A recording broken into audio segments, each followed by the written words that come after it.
Welcome to Granard on this November day in the year 2020. We're here to remember the events of 100 years ago in the first week of November 1920, a week that began with the murder of a district inspector of the RIC, Philip Kelleher, and which 3 nights later resulted in the destruction of much of the town by the Black and Tans in an act of savage retaliation for the murder. It was an escalation in the violence of the War of Independence, and the story of the burning of Granard spread quickly throughout the country, and indeed it spread throughout the world, because a few days after the fire, some journalists from England and America and other countries came here to witness the destruction for themselves. Today I'm going to tell you the story of that fateful week in the history of this town of Granard. Now we're just coming up to the Greville Arms Hotel, which was the scene of the murder of District Inspector Kelleher. It was decided at the very highest level that he should be eliminated. GHQ in Dublin, IRA GHQ in Dublin, sanctioned the killing of the district inspector. He was seen as rather harsh in his dealings, particularly in places where he was raiding houses. And it's said that when he came to Longford, he said that he had come to spill blood, and that blood would be spilled. And ironically, of course, it was his own blood that would be spilled. Sean Connolly's sister, in fact, was the person. She was in Cumann, and she was the one who took the message up to GHQ in Dublin about the district inspector looking for sanction for his murder. They agreed on condition that he wouldn't be killed until after the funeral of Terence McSweeney, which took place that very day, the 31st of October. So at 9 o'clock that evening, he's having a drink here in the bar of the Greville Hotel, Greville Arms, which was the Kiernan premises. He stayed here, in fact, but he regularly ate here as well. He was a native of Macroom, a son of the local doctor, and at age 23, his rise in the RIC was meteoric. This is partly because of his military career. He had fought for 4.5 years in World War I in France and also in Egypt, and was awarded the Military Cross for bravery. So here he is that night in the Greville Arms Hotel, and he's in the company of some of the local leaders of the Republican movement, of the Sinn Féin party. Paul Cusack, and Sean Cawley, and Larry Kiernan, and also a local man called Butcher Bernard Mackin, who's in fact the grandfather of Eddie Mackin and his brother Johnny, who lives here in the town at present. So 2 men entered the bar, detailed to do so. We now know who they were: Bernard Kilbride and Joseph Lynch. And they went in with guns, and they fired 2 shots each at point blank range, and the district inspector collapsed and died within a very short time. The local curate, Father Butler, came from the presbytery just quite near us here and administered the last rites, and a short time later a local doctor arrived. The parish priest went to the RIC barracks to tell them about the murder of the district inspector. Now I'm just coming up to Hurricane's Hotel. In 1920, this was the presbytery where Father Lynch lived with Canon Maguire and another curate, Father Butler. The morning after the murder of District Inspector, a force of auxiliaries, force from Longford, arrived at about 9 o'clock in the morning. It's said that one of the policemen had, the night before, having heard about the murder of the district inspector, had crawled out through a back window in the barracks and cycled all the way to Longford. So the news spread very quickly, of course, about the murder of the district inspector. That day was a holy day, the 1st of November, so people would have been going to Mass, so the news, they would all have heard pretty early on in the day. And at that stage, most of the inhabitants started to plan to leave the town because there was going to be a retaliation. After all, people will remember that the Black and Tans had burned Balbriggan, Tubbercurry, Kilkee and Trim and other towns around the country. So that was their modus operandi. So who knows whether they're going to come that night or the following night. Certainly they were going to come. So people were getting prepared for that. It's said that some bullets were fired through the door of the presbytery so at some stage that day, and that threats were also made to one of the curates there, Father Lynch, threats to his life.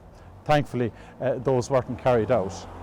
Now, a number of arrests took place that day, particularly of those who were with District Inspector the night he was killed.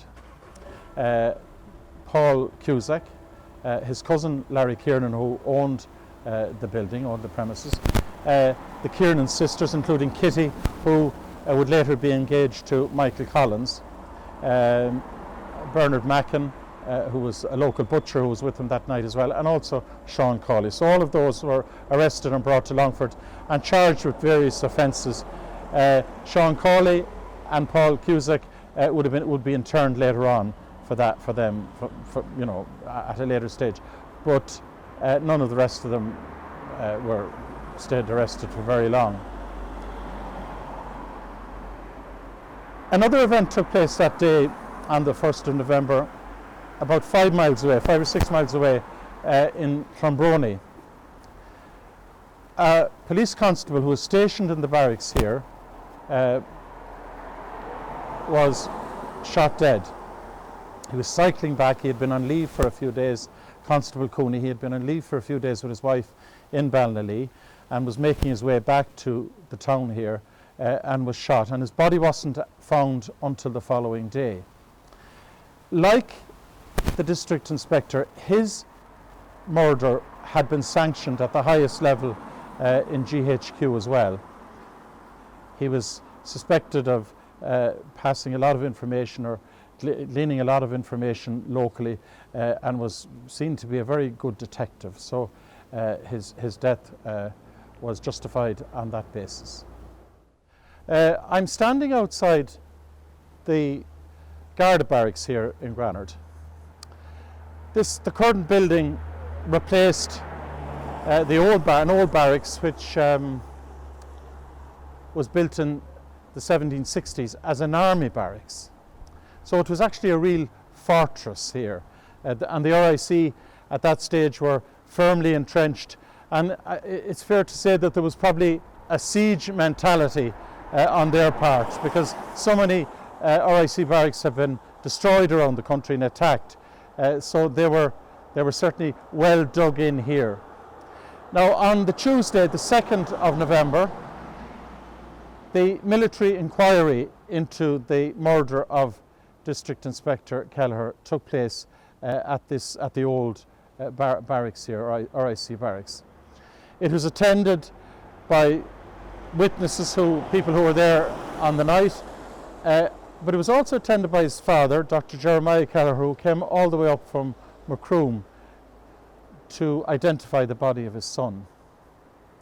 Ironically, a few weeks later, Dr. Kelleher would be the coroner at the inquest into 17 auxiliaries who were killed at the Kilmichael ambush. So I just think of him today. It must have been a terrible thing for him, witnessing his own son's death and then the death of many young men as well down in Kilmichael.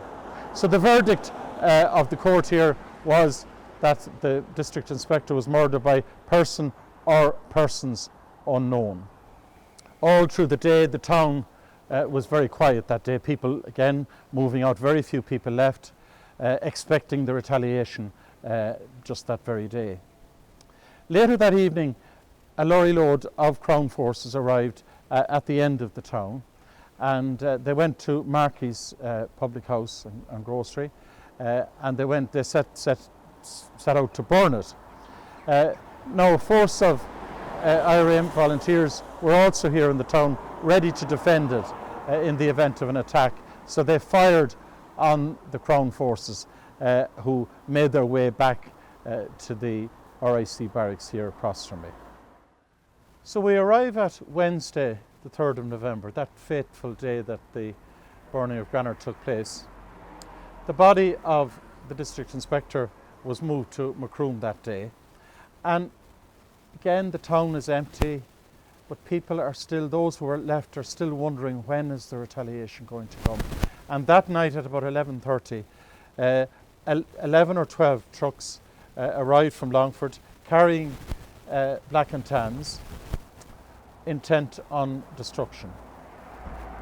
They went first of all to the police barracks to consult the local constabulary as to whose houses, whose property, whose premises they should target. And they stayed there about a half an hour. The houses, of course, were chosen for the politics of their owners, although in some cases houses that were destroyed and buildings destroyed belonged to people who were not very politically involved. The job was going to be done in a very orderly and methodical fashion. Some people described how they were dressed. They were dressed in khaki, they were wearing steel helmets and black caps with tassels. This is the first time that the black and tans were seen by many people in this area. The man in charge was described as tall in appearance, carrying a cane and again dressed in khaki. Operations began after midnight. Shots were fired into houses. There were machine guns placed at strategic places in the town so that nobody could enter. The IRA was supposed to, or had arranged to defend the town, but they really saw that the forces against them were overwhelming, so they didn't take part in defending the town on that particular night. Shortly after they began, the teams who were doing the burning walked on each side of the town, on Main Street and Barrack Street, and also at the corner of Market Street. They set fire to the buildings with petrol or with paraffin, and they also used some fire bombs.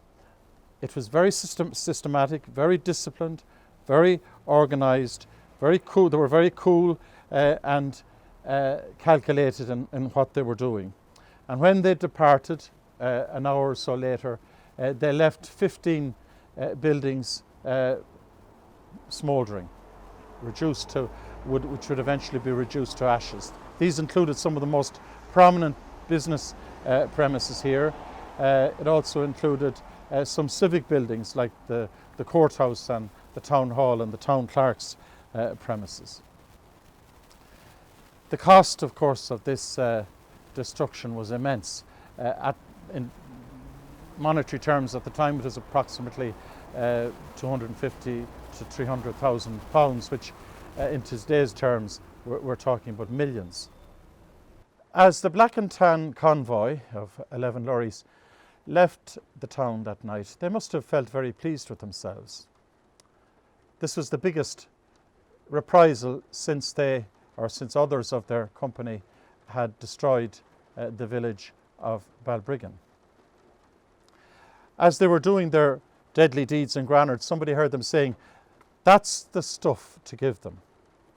Well, a short time later, as they were travelling back to Longford, coming up to the village of Balnalee, they got some of their own medicine back when the local IRA, under the command of General Sean McKeown,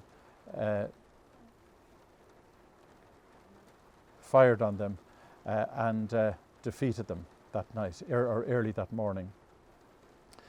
There were some courageous people that night who, after the Black and Tans left, helped to save some buildings. Among them was an ex-soldier called Michael Deakins, and also a man called Irwin and another man called Lennon are mentioned in that respect. I might mention the names of the buildings that were destroyed that night in Granard.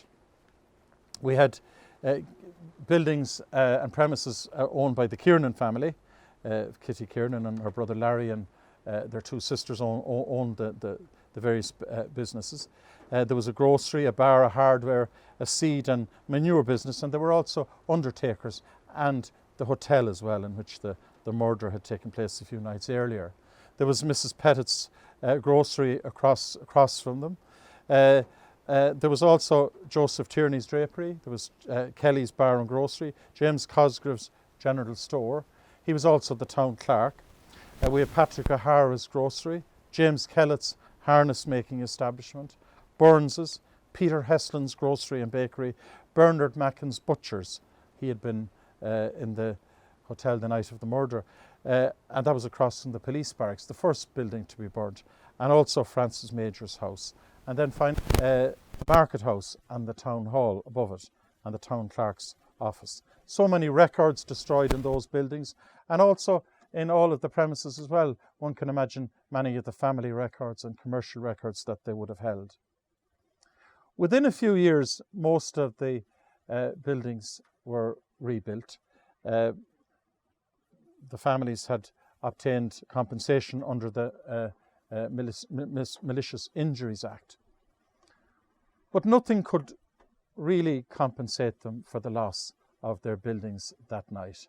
And they would never forget the 3rd of November 1920.